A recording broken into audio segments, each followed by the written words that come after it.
Important है, जो important है एग्जाम में आने वाला कंपनी जो तुम लोग यूज कर रहे हो वो मैं पूरा डिटेल में बताऊंगा, बाकी चीजें मैं स्किप करने वाला हूँ। ठीक है। तो सॉकेट नाम का एक थिंग होता है। सॉकेट क्या होता है, यहाँ पे तुम्हें ना कुछ पोर्ट नंबर और उनके प्रोटोकॉल्स दिखाई देते हैं सॉकेट के इंफॉर्मेशन पे।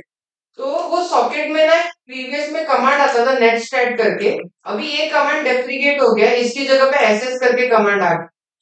तो इन केस तुम ये वाला कमांड एग्जीक्यूट करते हो तो तुम्हें सॉकेट की इंफॉर्मेशन शो होगी। तो मेरा मशीन है ये, मैं ओपन करता हूँ टर्मिनल। तो अभी देखते हैं यहाँ पे एग्जीक्यूट हो रहा है यानी हमारा एडेप्टर भी बंद है। अभी देख रहा हो तो स्टिल ये कमांड मुझे दिख रहा है, तो सॉकेट्स की इंफॉर्मेशन आ रही है मुझे। राइट। ठीक है, मैं एडेप्टर को ऑफ कर देता हूँ, एनएमसीएलआई कनेक्शन। अब कौन से वाले एडेप्टर को ऑफ करूंगा, टैब दबाओगे पता चल जाएगा हमारा प्राइमरी एडेप्टर ये 160 नाम का है। तो ईएनएस 160 यहाँ पे लिखूंगा तो एडेप्टर रख हो जाएगा, यहाँ पे सिंबल इंडिकेट हो रहा है। अब तुम लोग एचएस हाइफन टीए मारोगे तो यहाँ पे देखो कुछ और एडिशनल इंफॉर्मेशन आएगी। राइट। तो ठीक है, तो ये सारे सॉकेट्स होते हैं। और सॉकेट्स को तुम लोग इतने वैरायटी ऑफ नंबर्स में सर आपका आईपी क्या है? मेरा कनेक्ट ही नहीं है। 223 सॉकेट को तुम लोग वैरायटी ऑफ नंबर्स में यूज कर सकते हो। यहाँ पे देखो अलग अलग वे में यूज करने के लिए इस तरीके से फॉर्मेट है। हाइफन एन मारूंगा तो मुझे नंबर्स के फॉर्मेट में दिखेगा। ठीक है, ये अलग अलग डिस्क्राइब करने का तरीका। पावर डालता है, एनर्जी डालता है, वो उसका पावर खींचता है जब भी हम लोग कोई टास्क करते हैं। ठीक है। उसके बाद हमारे पास ए करके कमांड है जो पूरा लिस्ट ऑल करता है। ए मारूंगा तो मुझे सबका इंफॉर्मेशन दिखाएगा। तो तुम लोगों को बहुत सारे टाइम पे ना ये एक ही बार में भी कमांड यूज करते हुए कोई दिखेगा। जैसे अगर मैं यहाँ पे लिखता हूँ S S hyphen T U L A करके, तो देखो सबका ये दिखाएगा, बंच दिखाएगा मुझे। इसमें यूडीपी भी है, डीसीपी भी है, लिसनिंग भी है और ऑल भी है। तो इस तरीके से तुम लोग ये सारे कमांड्स कर सकते हो। तो बस तुम लोग को ये देख के कंफ्यूज नहीं होना है कि होगा क्यों नहीं है। इस तरीके से तुम लोग सारे कमांड यूज कर सकते हो। राइट। यहाँ पे पी भी है, प्रोसेस यूजिंग द सॉकेट, और ये वाला भी है, एक्टिव कनेक्शन बताने के लिए। ठीक है? जो मैंने कल नहीं बताया वो आज बताता हूँ।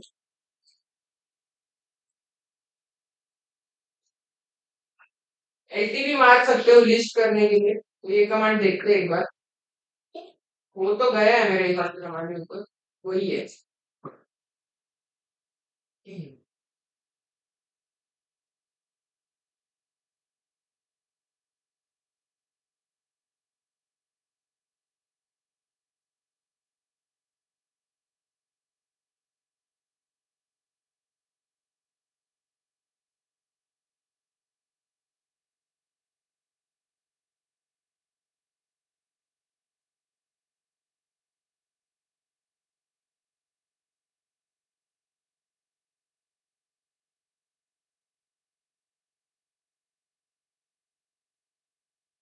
कमांड दिखाया था मैंने।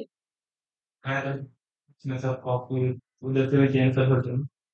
ठीक है, दिखाया था तो फिर मैंने दिखाया।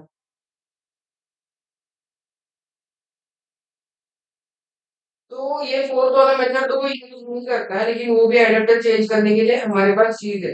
अच्छा, अब मैंने कल एक एडेप्टर ऐड ऑन करके बताया था और वो तुम लोगों को एक्टिव नहीं दिख रहा था, तो उसके पीछे का रीजन मैं आज बताता हूँ। अगर यहाँ पे मैं लिखूं एनएमसीएलआई कनेक्शन, या फिर कॉल शो भी लिखोगे ना तुम लोग, तो मैं यहाँ पे अवेलेबिलिटी दिखाएगा कि तुम्हारा एक्टिव कनेक्शन क्या है। या फिर तुम लोग यहाँ पे लिख दो एनएमसीएलआई डिवाइस स्टेटस करके, ठीक है, तुम्हें यहाँ पे सारे डिवाइसेस दिख रहे और वहां पे प्राइमरी जो एक्टिव आ रहा है वो दिख रहा। अभी मैं तुम्हारे सामने एक एडेप्टर ऐड करता हूँ, तो उसके लिए ये कमांड है, एडेप्टर का नेम मैं रखता हूँ 222 करके, तुमको जो देना है वो दे सकते हो। ठीक है, कोई भी नंबर दे सकते हो। यहाँ पे ईएनओ का सीरीज चल रहा है तो मैंने यही ले लिया। उसका टाइप होगा इथरनेट। देखो मेन मेन चीजें क्या है कि इथरनेट यहाँ पे लिखना पड़ेगा टाइप में, क्योंकि हम लोगों को इथरनेट वाला ही चाहिए। राइट। एंटर मारता हूँ तो ये एड ऑन हो जाएगा, तो सक्सेसफुली एडेड करके आ रहा है। अब मैं डिवाइस स्टेटस देखूंगा तो यहाँ पे मुझे नहीं दिख रहा, तो ये वाले कमांड पे आना चाहिए। ठीक है, तो इधर मुझे नीचे में दिख रहा है कि मेरा एडेप्टर ऐड ऑन हुआ है। अब तुम्हें इसमें इंटरनेट लाने के लिए मशीन में एक और एडेप्टर लगाना पड़ेगा। कैसे लगाते हैं? हमारे पास वर्चुअल मशीन है, राइट, VMware है, हम लोग वर्चुअल चीजें बढ़ा सकते हैं। तो देखो, नेट पे आता हो और नेटवर्क एडेप्टर पे आते ही यहाँ पे ऐड करना है, या फिर तुम लोग सिर्फ ऐड क्लिक करना। जरूरी नहीं किधर भी क्लिक करना है, फिर ऐड क्लिक करना। और तुम्हें कौन सा वर्चुअलाइजेशन टूल चाहिए वो यहाँ पे यूज करना। तो मैं एक और एडेप्टर इंक्रीज करना चाहता हूँ। अगर तुम लोगों को याद होगा आर का प्रैक्टिकल, मैंने इस तरीके से एक्सटेंड किया था एक एडेप्टर एक्स्ट्रा, तो तुम लोग यहाँ से भी वो चीज कर सकते हो। बस यहाँ पे फिनिश करना। ठीक है। तो अभी एडेप्टर 2 करके आ चुका है, जैसे ही मैं ओके मारूंगा तो मेरा मशीन रिलोड लेगा, सो दैट वो एडेप्टर सिंक्रोनाइज हो जाए। ठीक है। अभी मेरे मशीन में दो एडेप्टर होने चाहिए। तो जब ये दूसरा एडेप्टर ऐड होगा तभी ये चीज एक्टिव होगी। राइट। तो इतना ही कंफ्यूजन मुझे क्लियर करना था कि एक्टिव ना होने का रीजन है कि तुम्हारे मशीन में दूसरा एडेप्टर नहीं है। तो वर्चुअल एडेप्टर ऐड करोगे तो वो एक्टिव हो जाता है।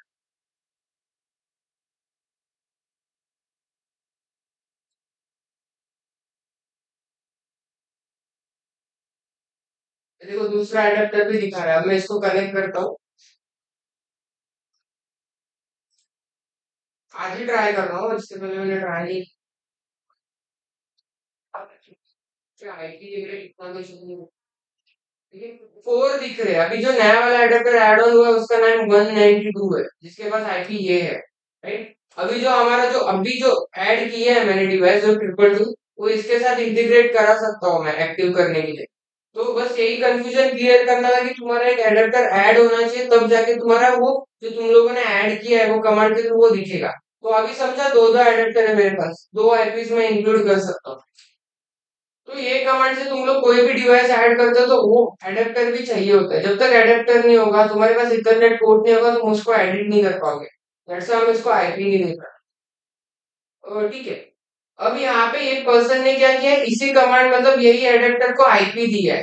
तो इसने बस एड्रेस और गेटवे ही दिया है, हम लोगों ने डीएनएस भी दिया था, वहां पे मेथड मैनुअल भी बताया था, तो वही कमांड इसने यहाँ पे यूज किया है। ठीक है। और ये कमांड एक बार फिर से दिखा देता हूँ। यहाँ पे बस मुझे लिखना है एडेप्टर का नेम, कौन शो आ गया, ENS 160। देखो इसका डिटेल्स दिखाई दे रहा है। बस वहां पे उसका एडेप्टर स्टैटिक है, दैट्स व्हाई हमें दिखाई नहीं दिया। तो यहाँ पे सारा डिटेल्स आ रहा है हमारे एडेप्टर के रिगार्डिंग, उसका आईडी नंबर, उसका लाइसेंस नंबर, सारे सारे चीजें। ठीक। एंड करता हूँ।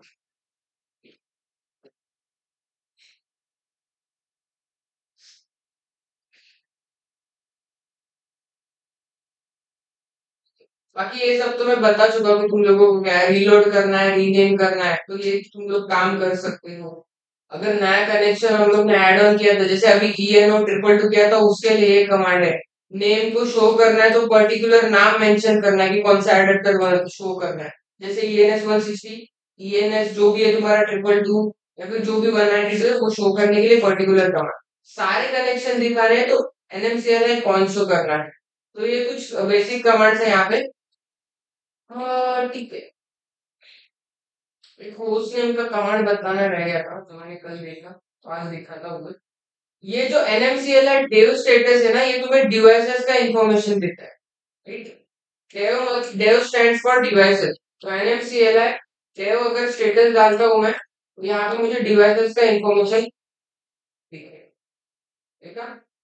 तो देखो अब ये यहाँ पे दिखा रहा है कि आपको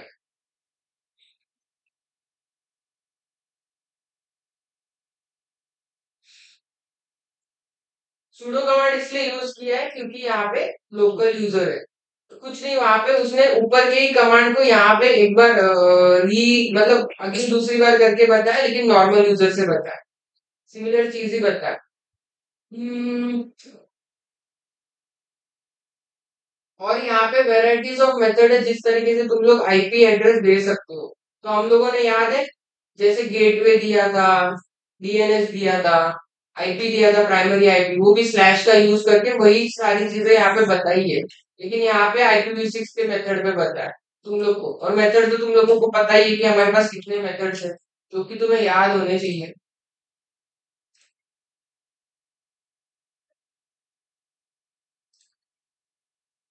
IPv4 ये दिख रहा है कितने मेथड्स है। तो इसके लिए तो अगर तुम्हें DHCP यूज करना है तो कैपिटल यूज करना पड़ेगा। आप देखो, ये देखो ये 4 मेथड्स है हमारे पास। Automatic, manual, leave, local, disable. जो लोग कल नहीं है फिर से बता दो। ऑटोमेटिक मतलब वाईफाई से आईपी मिलेगा, डिसेबल मतलब एडेप्टर ही बंद होगा, कुछ आईपी नहीं होगा, आईपी एक्सेस ही नहीं करेगा अगर डिसेबल कर दो। मैनुअल मतलब स्टैटिक आईपी, तो तुम लोग एमसीएस सीसीएन से करते आ। Link local address is specifically one user के लिए है। अकेला यूजर रेडिट मशीन चलाना चाहते हैं तो वो लिंक लोकल यूज कर सकता है, अदरवाइज रिक्वायरमेंट नहीं है। कंपनी में काम कर रहे हो तो तुम लोग ऑटोमेटिक नहीं तो मैनुअली यूज करोगे।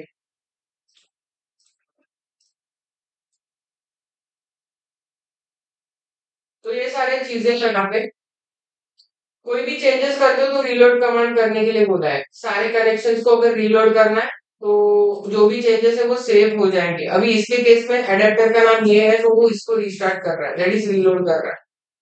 Guided exercise, yes. तो मैं कुछ दिखाना चाहता था, ये फाइल में दिखाना भूल गया कर, आज मैं दिखाता हूँ। होस्ट नेम चेंज करना वो कमांड से भी कर सकते हो, ये वाले कमांड से भी कर सकते हैं हम लोग, जो कि तुम्हें पता है। लेकिन ये वाला फाइल भी होस्ट नेम को चेंज कर सकता है। तो अभी देखो यहाँ पे मैं होस्ट नेम चेंज करता हूँ, होस्ट नेम CTL। और अगर यहाँ पे तुम डिटेल्स देखना चाहते हो तो होस्ट नेम CTL स्टेटस लिखो, तो तुम्हें पूरा का पूरा डिटेल्स आ जाएगा। कर्नल का वर्जन क्या है, आर्किटेक्चर क्या है, 86/64 बिट ऑपरेटिंग सिस्टम का आर्किटेक्चर हम लोग यूज कर रहे हैं। यहाँ पे ऑपरेटिंग सिस्टम का हमें वो नंबर पता चल रहा है, कौन सा वर्जन है, राइट। ये सारी चीजें वर्चुअलाइजेशन में हम लोग VMware यूज कर रहे हैं, ये भी इंफॉर्मेशन दे रहा है। बूट आईडी, मशीन आईडी, सारी चीजें दिखा रहा है। चेसिस मतलब तुम लोग बोल सकते हो जैसे बाइक का चेसिस होता है वैसे इधर भी चेसिस होता है, तो रिलेट कर सकते हो। ठीक है, अभी मैं कुछ तो होस्ट नेम चेंज करता हूँ, तो host name CTL set hyphen host name, यहाँ पे मैं लिखता हूँ ifuture.com करके एंटर मारूंगा। तो अगर यहाँ पे मैं होस्ट नेम कमांड लिखूंगा तो इट विल शो मी कि यहाँ पे चेंज हुआ है, लेकिन यहाँ पे नहीं दिख रहा। तो एक बार मैं बैश को एग्जीक्यूट करता हूँ तो यहाँ पे भी दिखाई देगा। अभी मैं होस्ट नेम को कमांड एग्जीक्यूट करूंगा तो यहाँ पे भी दिख रहा है और दोनों जगह पे दिख रहा है। स्टिल गाइस, अभी देखो हमारे पास एक और फाइल है जिससे हम लोग होस्ट नेम चेंज कर सकते हैं, ये समझा। तो मेरे पास एक फाइल है vi/etc/hostname करके फाइल है। ये वाले फाइल के अंदर आते हो तो तुम लोग को इधर इधर से भी होस्ट नेम एडिट कर सकते हो। अब मैं इंसर्ट में जाता हूँ और यहाँ पे कुछ तो नाम चेंज करता हूँ। तो यहाँ पे लिखता हूँ मैं marvel.com करके, इधर मैं सेव मार। बट तुम्हें ये नाम इधर दिखाई नहीं देगा, कौन बताएगा क्यों दिखाई नहीं दे रहा। इससे भी नहीं दिखाया तो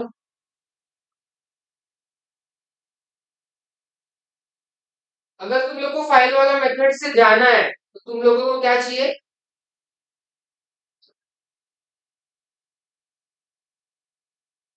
फाइल वाले मेथड से जाते हो तो प्रॉपर तुम्हें रेडिट का कंसेप्ट फॉलो करना होगा, दैट इज रिबूट वाला method. Even Microsoft MCS server में भी ये चीजें वर्क करती है, रिस्टार्ट चाहिए होता है चेंजेस के होने के। तो यहाँ पे भी यही रिस्टार्ट है, इसीलिए एग्जाम में भी रिस्टार्ट का इंपॉर्टेंस है। रिस्टार्ट करना भूल गए तो 0 मार्क्स आएगा, भले सारे क्वेश्चन सॉल्व करने को। जब तक रिस्टार्ट नहीं करते हो, तुम्हारा नोट्स का डेटा या फिर जो सेक्शंस होते हैं उसका डेटा तुम्हारे एडमिन वर्कस्टेशन पे लोड नहीं होगा, स्टोर नहीं होगा। तो अगर सारे एग्जाम सारे क्वेश्चन करके भी आ गए और रिस्टार्ट करना भूल गए तो सीधा 0 आएगा सीधा। सर सिंगल एक क्वेश्चन अटेम्प्ट करने के बाद रिस्टार्ट करेंगे कि पूरा? तो भी चलेगा, लेकिन मेरा जो पर्सनल एक्सपीरियंस है, नोट वन बहुत इजी होता है। तुम लोग 5 to 6 क्वेश्चन सॉल्व करने के बाद एक बार रिस्टार्ट कर सकते या फिर पूरा नोट वन सॉल्व करने के बाद भी रिस्टार्ट मार सकते। देखो तुम्हारा वो टाइम ना रुकता नहीं है एग्जाम में। वो एग्जाम में तुम्हारे पास 10 मिनट के 2 ब्रेक होते थे। तो अगर तुम 10 मिनट का ब्रेक लेके बाहर भी आ रहे हो ना, तुम्हारा क्लॉक रनिंग रहेगा। और अगर तुम्हें रीस्टार्ट करना है तो पर्सनली मैं जिस हिसाब से देख रहा हूँ कैंडिडेट को और जो मेरे गाइडेंस में है, तो उन लोग को मैं बोलता हूँ कि हर 2 क्वेश्चन के बाद रीस्टार्ट करो। 2 क्वेश्चन सॉल्व हो गए, मैं रीस्टार्ट करता हूँ। अभी होगा क्या गाइस पता है, अगर तुम लोग 5-6 क्वेश्चन सॉल्व कर लिए और इन केस तुम्हारा रिस्टार्ट काम नहीं कर रहा तो तुम्हें वो 6 क्वेश्चन देखने पड़ेंगे कि मैंने किधर गलती किया है, कोई पॉलिसी या फिर सर्विस ऑन रखा है या फिर कुछ गलती की है कि रिस्टार्ट नहीं हो रहा है। तो अगर 2 क्वेश्चन के बाद रिस्टार्ट करते हो नहीं हो रहा है तो वो 2 क्वेश्चन चेक कर सकते हो, इतना बर्डन नहीं आएगा। तो मेरा मतलब सजेशन है कि हर 2 क्वेश्चन के बाद एक रिस्टार्ट दे दो और जब तक रिस्टार्ट हो रहा है तो क्वेश्चन के बारे में सोचो कि क्या करना है। वैसे अभी तो हमारे पास जो पूरा एग्जाम के क्वेश्चन है ना उसके रिलेटेड ही हमारे पास डम्स पड़े हैं, वही का वही चीज आता है एग्जाम में, बस नाम चेंज हो। मैं तुम लोग को यहाँ पे बताऊंगा यूजर एड यूजर वन लिखना है, एग्जाम में तुमको आएगा यूजर एड एलेक्स, इतना ही डिफरेंस है। मैं लॉग इन करता हूँ।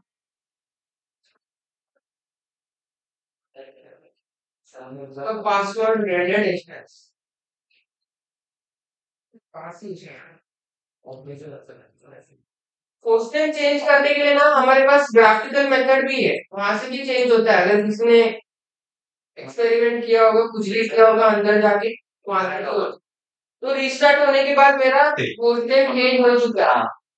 तो यू गाइस कैन सी कि अगर फाइल वाला मेथड यूज करते हैं हम लोग तो इट नीड्स रीबूट, वहां पे रीबूट करना बहुत जरूरी है तब जाके तुम्हारा चेंज होगा।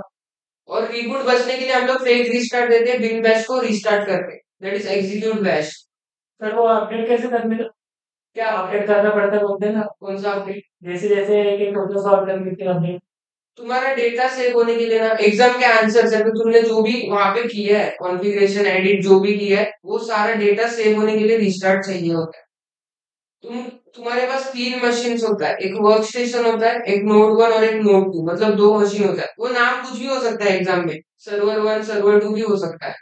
तो तुम्हारे 2 सेक्शन के क्वेश्चन पेपर तुम लोग एक सर्वर वन पे करते हो और एक सर्वर टू पे करते हो। अभी वो 2 सर्वर का डेटा वर्क स्टेशन में जाने के लिए रिस्टार्ट जरूरी है। उधर भी तुम लोग को ना नोड को ही या फिर सर्वर को ही रिस्टार्ट करना होता है, तुम लोग वर्क स्टेशन को रिस्टार्ट करके आ गए तो खत्म। इसीलिए 2 आइटम में पहला आइटम ना एनवायरनमेंट समझने के लिए लगता है। जितने भी मैंने स्टूडेंट्स को देखा है कैंडिडेट्स को पहले आइटम में नहीं निकल पाते, बहुत कम बंदे निकले हैं। यहाँ से अभी तक एक ही बंदा निकला है पहले आइटम में। तो अगर वो पहला आइटम देखने के लिए ले रहा है दूसरे आइटम में ना उसका पेपर आधे घंटे में सॉल्व होगा, 3 घंटे का, इतना बड़ा डिफरेंस। एक दूसरे को समझ लो।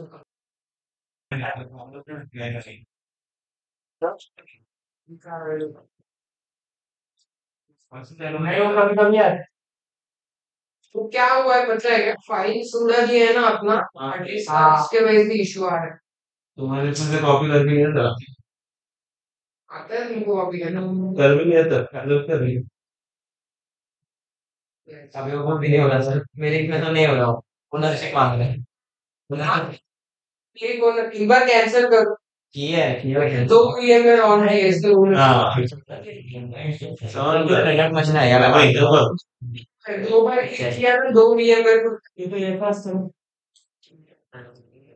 ये सब करप्ट हो गए। डालता ना तो बाय एक्सपर्ट है फाइनल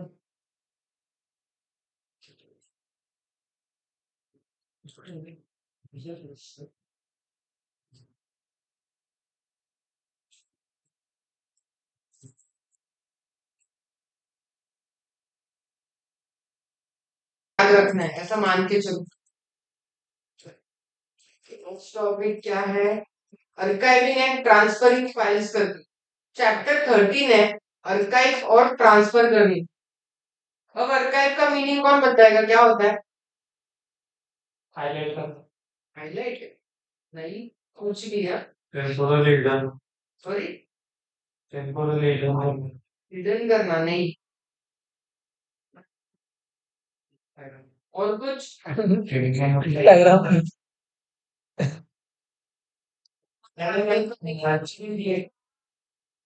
सोचो क्या क्या आईडी कर देना आर्काइव नहीं, अनशो कर दो कुछ भी एक ही बात को 10 तरीके से बता रहे हो, ठीक है।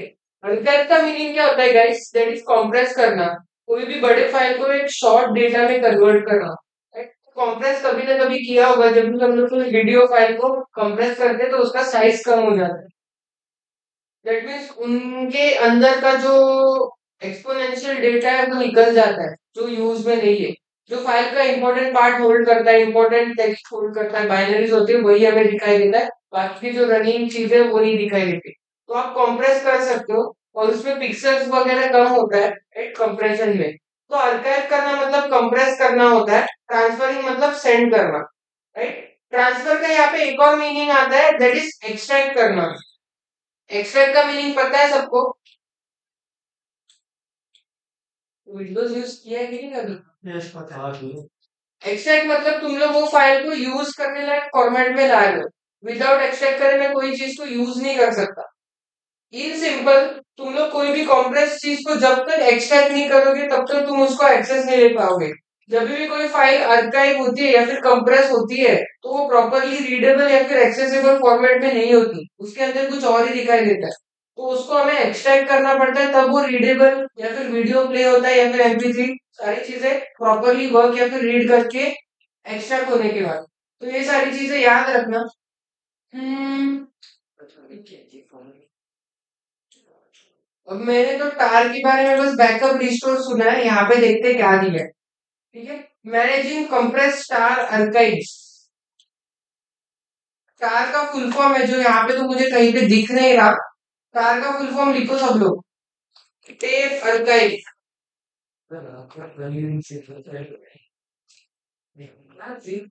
वही अगर मतलब उसमें डेटा बताओ कैप्चर करने के लिए टेप आर्काइव। पता नहीं, यही याद है मुझे, बाद में वीडियो पे कंफर्म करना। ठीक है, तो टेप आर्काइव का मीनिंग या फिर तार एक ही चीज है।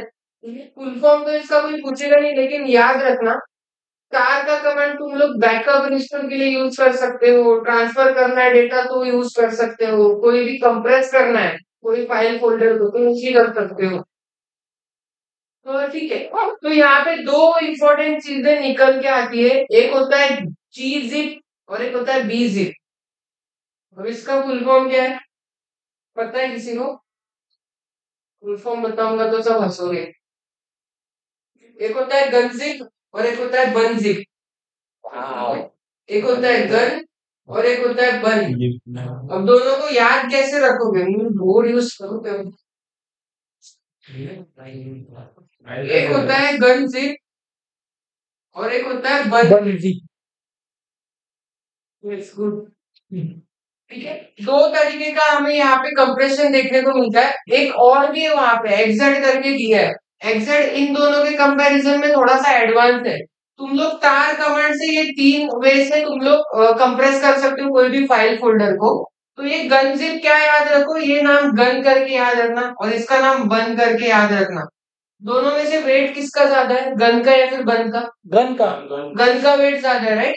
तुम लोग अगर यहाँ पे कोई डेटा कंप्रेस करते हो, अब यहाँ पे मेरे पास एक डेटा है, ठीक है, डेटा का साइज मैं एज्यूम करता हूँ लेट सपोज 1000 GB का मेरे पास डेटा है। मैंने जैसे ही इसको कंप्रेस किया, 1 GB ले लेता हूँ, ज्यादा हो जाएगा नहीं तो मुझे भी मैथ्स आता नहीं।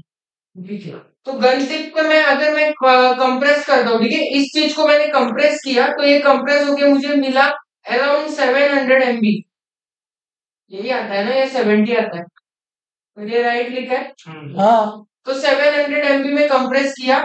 वन से थोड़ा सा लाइटर है गन के मुकाबले, यहाँ पे तुम्हें 600 या फिर अराउंड 500 MB तक डेटा मिलेगा। बस तुम्हें ये ट्रिक से समझना है कि दोनों का मीनिंग क्या है। यहाँ पे ज्यादा कंप्रेशन होता है और इन दोनों के मुकाबले यहाँ पे उससे भी ज्यादा एडवांस लेवल का कंप्रेशन होता है। तो यहाँ पे तुम्हें 300 to 400 तक का कंप्रेशन देखने को मिलेगा। और ये चीज कहीं पे मेंशन नहीं है, ये जस्ट मैंने एक एग्जांपल दिया है तुम लोगों को याद रखने के लिए, तीन चीजों के लिए। तुम लोग ज्यादा करके गंजिप और बंजी भी यूज करोगे एग्जाम में, कंपनी में ये जल्दी यूज नहीं होता, लेकिन ये एडवांस फॉर्मेट है। इसका भी ऑप्शन है हमारे पास, तो इस तरीके से याद रखना। एक गन होता है और एक बन होता है, जिसमें गन का वेट ज्यादा होता है। कंप्रेस किया हुआ फाइल यहाँ पे सबसे ज्यादा तुम्हें साइज यहाँ पे देखने को मिलेगा।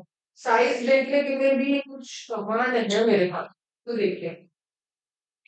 साइज कॉन्फ़िग नहीं, ठीक है,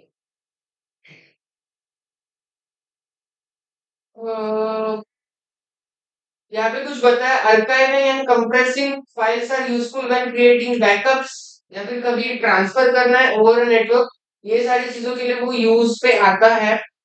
बैकअप रिस्टोर तो मुझे पता है इसके अंदर क्या होता है। तुम लोग कोई भी फाइल का बैकअप ले सकते हो, उसके डेटा को सेव रख सकते हो, और अगर वो डिलीट हो जाए तो रिस्टोर भी कर सकते हो। वो तो बताऊंगा मैं, इधर दिया है चाहे ना दिया है। आगे दिख के क्या सर है यहाँ? पूरा अटक चुका है, अभी दिख रहा है? किसी का भी नहीं दिख रहा। नहीं नहीं करा।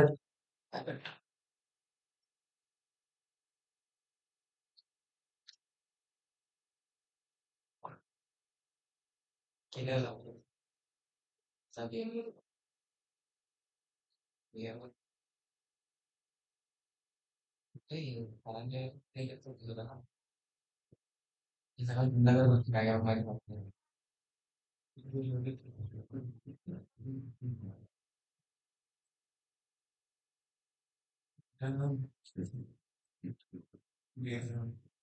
आगे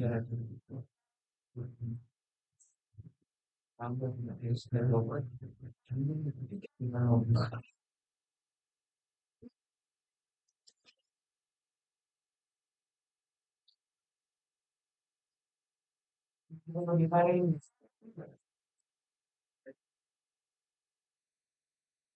जे यूज करोगे तो बंजिक बनेगा, और जेड यूज करोगे तो गंजिप बनेगा। राइट, थोड़ा याद रखना पड़ेगा। और एक्सेड का फॉर्मेट यूज करना है तो यहाँ पे कैपिटल जे यूज करना पड़ेगा। और हर एक चीज का डॉट टार करके यहाँ पे तुम्हें एक्सटेंशन देना पड़ेगा, नहीं तो तुम्हारा क्रिएट नहीं होने वाला। ठीक है, यहाँ पे इनका मीनिंग बताया है कि तुम लोग किस तरीके से यूज कर सकते हो। ठीक है? तो आर्ग्यूमेंट्स का यहाँ पे यूज बताया कि किस तरीके से यूज करना है। राइट, तो चलो करते हैं कुछ प्रैक्टिकल।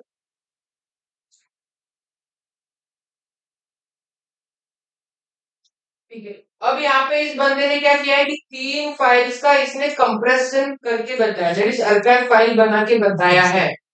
ठीक, चलो मैं यहाँ पे 3 फाइल क्रिएट करता हूँ, इसमें डेटा हो चाहे ना हो मतलब नहीं है। तो यहाँ पे फाइल बनाता हूँ, फाइल 1, फाइल 2, फाइल 3। तो आई एम हैविंग 3 फाइल्स, यही लोकेशन पे मैंने वो बनाया है। ठीक है, फाइल्स को अभी मैं ये कमांड एग्जीक्यूट करता हूँ, तो tar -cf करके, सी का मतलब क्रिएट है, एफ का मतलब फोर्सफुली हो रहा है वो। राइट, कोई परमिशन नहीं पूछेगा। तो ये कमांड लिखा मैंने, archive डॉट tar करके इसने नाम लिखा है, लेकिन मैं इसकी जगह पे कोई भी लिख सकता हूँ, मुझे जो नाम चाहिए वो लिख सकता हूँ। तो मैं यहाँ पे लिखता हूँ मार्वल डॉट टार। डॉट टार देना इंपॉर्टेंट है, नहीं तो तुम्हारा क्रिएट नहीं होगा। तो सबसे पहले टार -cf, दैट इज तुम लोग new archive compression file create कर रहे हो। उसके बाद तुम्हारे फाइल का नाम क्या होगा वो नाम दे दो, और डॉट टार लिखना है एक्सटेंशन। उसके बाद तुम लोग कौन सी चीजों का कर रहे हो वो यहाँ पे शो होता है। टैब दबा के भी शो होना चाहिए। देखो सब चीज अवेलेबल आ रहा है, फाइल 1 2 3 सारे अवेलेबल है। File 1, file 2, file 3। तो मार्वल डॉट टार जब भी क्रिएट होगा वो रेड कलर में दिखना, डॉलर डॉलर क्रिएट हुए। अभी यहाँ पे मैं एलएस मारता हूँ तो रेड कलर में दिख रहा है मार्वल डॉट टार करके। तुम लोग को लग रहा है कि मैं डेटा को इजीली एक्सेस करूंगा, तो नहीं, ये मेरा एक्सट्रैक्ट हुआ डेटा नहीं, ये कंप्रेस वाला आर्काइव डेटा है। अगर इसको तुम लोग ओपन भी करते हो तो तुम्हें दिखेगा एनक्रिप्टेड फॉर्म। तो मैं यहाँ पे मार्वल डॉट टार करूंगा तो देखो यहाँ पे एनक्रिप्टेड फॉर्मेट करके दिखाई दे रहा है, मतलब कुछ नहीं समझ रहा है। स्टिल कैट में भी तुम्हें ना थोड़ा सा बाइनरी चीज दिखाई दे रहा है। लेकिन अगर मैं यहाँ पे वी आई मारता हूँ, वी आई मार्वल डॉट टार मारूंगा, तो यहाँ पे पूरा एनक्रिप्टेड फॉर्म। अब देखो वहां पे उसके अंदर डेटा है ही नहीं, डेटा कुछ रखा ही नहीं, वो ब्लैंक फाइल है, लेकिन स्टिल मैं तुम्हें बता रहा हूँ कि रीडेबल फॉर्मेट में नहीं है, और ना मैं ये डेटा कहीं पे यूज कर सकता हूँ। तो इस तरीके से कंप्रेस फाइल तुम लोग बना सकते हो। और अगर तुम्हें ये देखना है तो कुछ कमांड है मेरे पास, मेल करके या फिर एंट्री करके, हाँ कुछ ये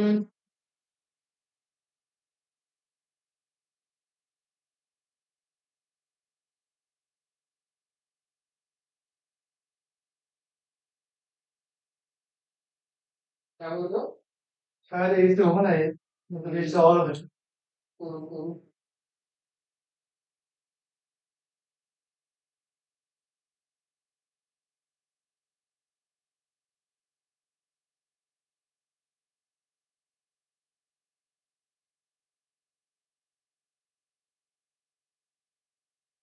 कमांड से फाइल का पता चलता है लेकिन इधर मेरे को दिख रहा है।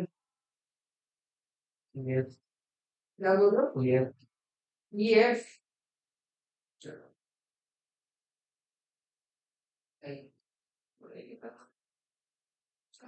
पहले से बस खाली ये होगा, प्रिंट होगा, कुछ दिखेगा नहीं। एक कमांड है इसके अंदर के 3 फाइल सीधा दिखते हैं, फाइल 1 फाइल 2 फाइल 3 कर बताता हूँ याद आने पे। तो अभी जो हम लोगों ने कंप्रेस किया ये 3 फाइल्स को, तुम लोग इसी को ना लॉन्ग टर्म में यूज कर सकते हो, राइट। और ऑप्शन है तो ऊपर जो कमांड दिया है उसके जैसा ही ये वाला ऑप्शन भी काम करता है। तो ऊपर वाला ऑप्शन शॉर्ट है और नीचे वाला थोड़ा सा लॉन्ग तरीका यहाँ पे बताया है, ठीक है। तो सी और एफ को ऊपर में सीधा शॉर्टकटली यूज किया है। पीडीएफ में नीचे तार -tf आगे डाला था। देखो लिस्टिंग कंटेंट आने वाला।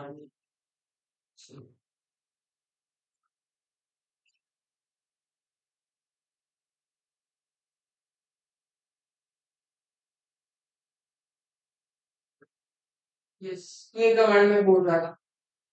तो तुम्हें कौन से चीज का कंप्रेशन हुआ है ये पता करना है तो ये कमांड है, किस कमांड। तो यहाँ पे तुम्हें मेंशन करना होगा तुम लोग किसका कंटेंट देख रहे हो, तो तुम्हें पता चलेगा कंप्रेशन या फिर आर्काइव फाइल किसका क्रिएट हुआ है। ठीक है, इस तरीके से तुम लोग देख सकते हो जो भी फाइल कंप्रेस हुआ है उस चीज को, राइट। देन यहाँ पे क्या बताया, तो create tar archive name xyz with etc directly as a content as a user root। मैं स्लैश एटीसी का भी मैं आर्काइव बना सकता हूँ ये कमांड से। तुम लोग कोई भी फाइल का आर्काइव बना सकते हो। एक चीज पता है कि नहीं पता नहीं। तो टार हाइफन सी एफ, तो ठीक है। नाम देखो अभी उस बंदे ने रूट स्लैश एटीसी करके नाम रखा है, ये नाम तो मैं कुछ भी रख सकता हूँ, ठीक है, कोई भी। ये जो टार लिखा है वहां पे कुछ भी हो सकता है। बस इसने बंदे ने क्या किया है, कंफ्यूज किया है कि तुम लोग को ये नाम है।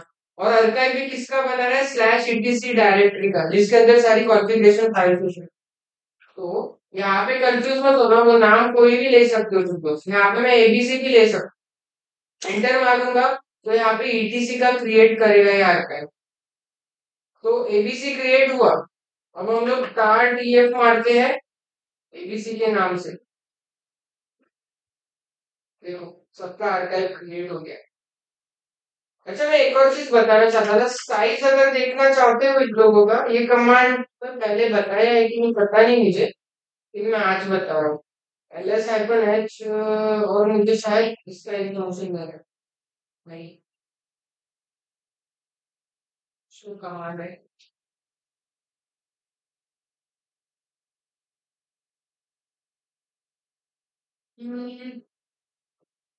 ls-h से भी लिया कैपिटल एच लिखा, एबीसी नहीं, वैसे ये मालूम तो भी नहीं, लेट्स मान लो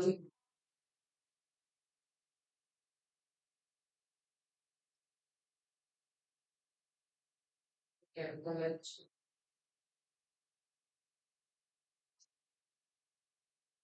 एक कमांड है जिसमें ना हमें साइज ना केबी एमबी में पता चलता है और जीबी में होगा तो जीबी में भी। देखते हैं आगे। कंटेंट को लिस्ट करना है तो देखो ये कमांड है जो अभी हम लोगों ने देखा, रिसेंटली जो कमांड देखा वो कंटेंट को लिस्ट करने के लिए था। अब तुम्हें एक्सट्रैक्ट करना है कोई फाइल को, तो एक्सट्रैक्ट भी कर सकते हो तुम लोग। ठीक है, एक्सट्रैक्ट करने के लिए सिंपली हमें XF यूज करना है तो वो फाइल यूजेबल फॉर्मेट में हमारे पास अवेलेबल हो जाती है, राइट। तो जहां पे तुम लोगों ने CF करके यूज किया तो वहां पे एक्सेप्ट कर दो तो वो फाइल क्रिएट हो जाएगा।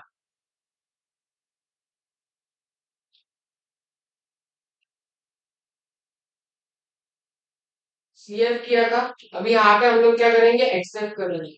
यहाँ पे ये चीज लिखने का जरूरत नहीं है, तो नहीं लिखना है, ठीक है? तो जिसका तुम लोगों ने क्रिएट किया उसको तुम लोग एक्सट्रैक्ट भी कर सकते हो। मैं चाहिए तो एबीसी उठा देता हूँ। तार का एक्सटेंशन लगाना मत भूलना और ये एक्सपेक्ट हो जाए। मैं यहाँ पे एलएस मारता हूँ। एक्सपेक्ट करने के बाद ना करना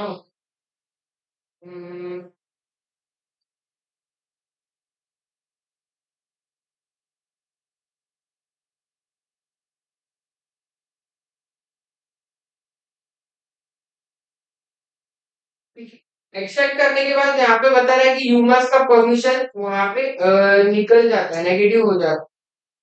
और एक कमांड था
सर्च करो how to check the size of tar file.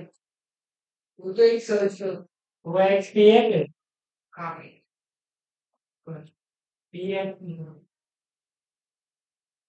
Command में बोल रहा हूँ ये XPF।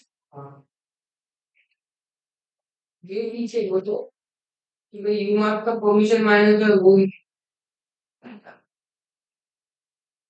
बस मारूंगा।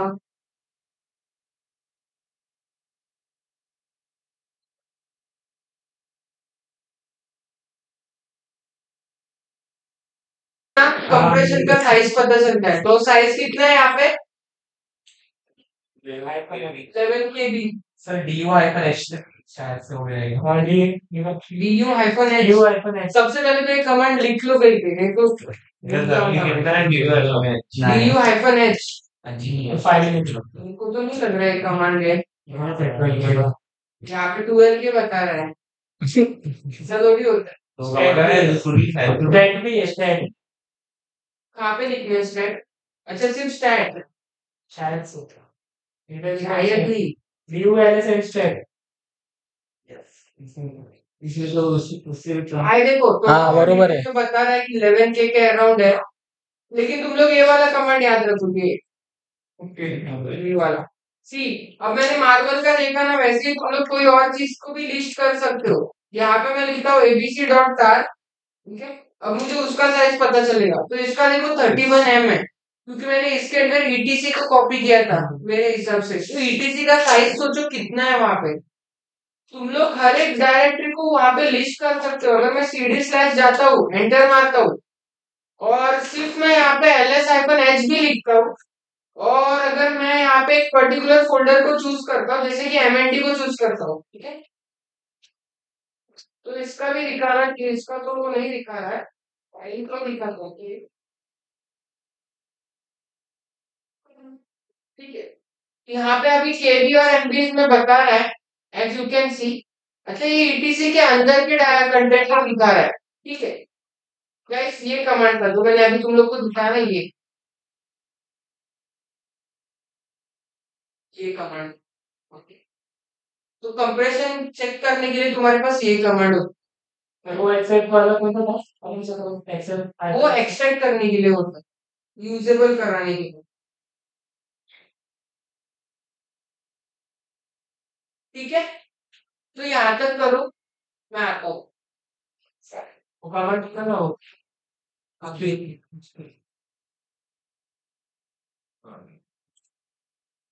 आईफोन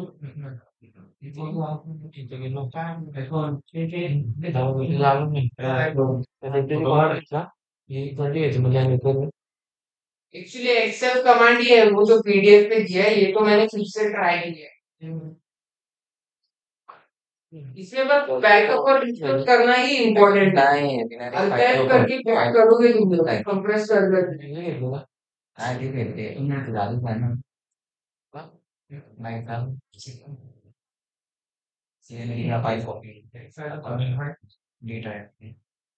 ओपन करो करना डायरेक्ट ना VMware मधनं include ठीक है, तुम लोग प्रैक्टिस करो, थोड़ा हाँ है आगे। तिथं ना ओपन वरती मशीन टाइटल ऑप्शन आहे ना एरिया चेंज करने बंदिश बनाना सीखा है यहाँ पे। ट्रांसफर करने का ओपन ये हुआ कॉपीच नाही झाला पूर्ण डेटा एकच फाईल कॉपी झाली आहे.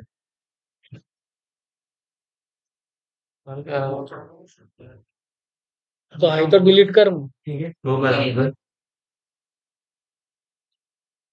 आगे बताने का मन नहीं कर रहा है देख के। झालेत ना रे, झालेत ना. कल करू काय बता होता है जरा